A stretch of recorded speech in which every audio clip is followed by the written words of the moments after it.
Serious Reddit, what's your most disturbing, scary or creepy true story? In 3rd grade, I had this strange short teacher named Mrs. Todd.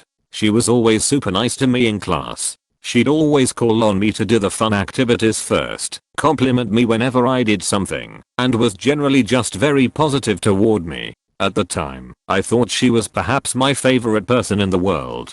I remember even telling my mother about how much I loved Mrs. Todd. Anyways, one day, I sat down at my desk and opened it up to put crap in it when shockingly I saw that there was a Victoria's Secret magazine sitting in the pull-out drawer. The kid sitting next to me noticed how shocked I was. I thought I was going to get in trouble, and we started talking about how it might have got there. Almost immediately, Mrs. Todd walks up, asks, "What have you got there?" I was seriously confused and told her it was sitting in my desk when I got here this morning. Well, she looks at me and tells me that the kid sitting next to me must have put it there. She kept repeating that statement over and over again to both him and me until I finally admitted that I guess he could have put it there. Maybe a few days after that, she approached me after class to tell me about this special field trip I could go on if I kept doing good in class. It would be a trip with just her and I to the Gulf of Mexico for the weekend.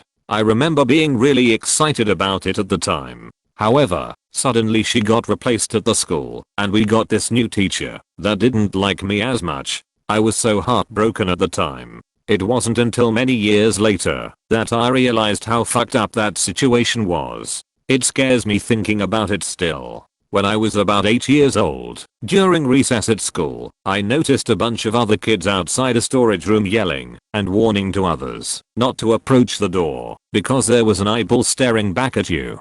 I was curious because I didn't understand what they meant, but I could see their fear was real because their faces were pale white as they would try to deter me from taking a peek through the keyhole. I remember bending down slightly so I could get a closer look inside, and sure enough, there was an eyeball staring back at me, and it freaked me out so much I peed my pants on the spot. It was only later in the day, after I had ended up at the nurse's office, because of the commotion us kids had created, that a janitor had to go into the room to inspect what this whole mess was about.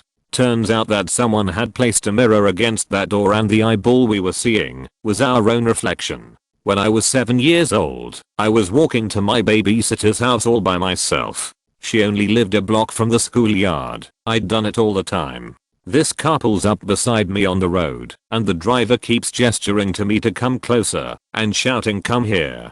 Come here." I'm frozen on the sidewalk and shaking my head no, while my knuckles turn white clinging to my backpack. All he says before driving off is, "Stay away from Christina." And then I never saw him again.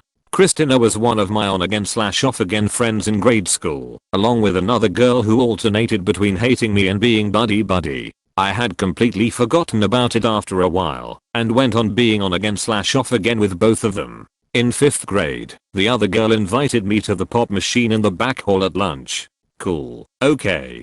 Quality time with a girl I've known since I was a baby. Sure. We get back to the classroom and Christina tells me that people were playing with my lunch and hid my stuff, but she was nice enough to bring it back for me. I started drinking the pop I'd brought for lunch and something was really off. I spit it out and ran for the water fountain to rinse my mouth out. Turns out, Christina and her sister had topped up my drink with Lysol. If I drank much more I probably would have been stupidly sick.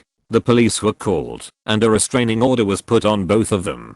It was delightfully ineffective, however, because the school was so small there was no separate class to put them in. They got 3 and 4 day suspensions. I have no idea if the two events are related, who that man was, or how he knew how bad Christina was at the time. But that memory sticks with me to this day. I was around 11 years old, and I woke up in the middle of the night to a man straddled on top of me with his hand over my mouth and nose. He told me to roll over and not scream. I rolled onto the floor and tried to scream bloody murder. I say tried, cause when you are truly terrified it can take a second to find your voice. My mom heard me screaming and came in and fought with the guy. He was at least 6 feet, she was 5 feet 3 inches, and scared him enough with the fighting and screaming that he took off out the window he had come in through. Never did catch him. I think one thing that intruders often forget is that the tiniest woman can become a mama bear when she thinks that one of her children might be in danger.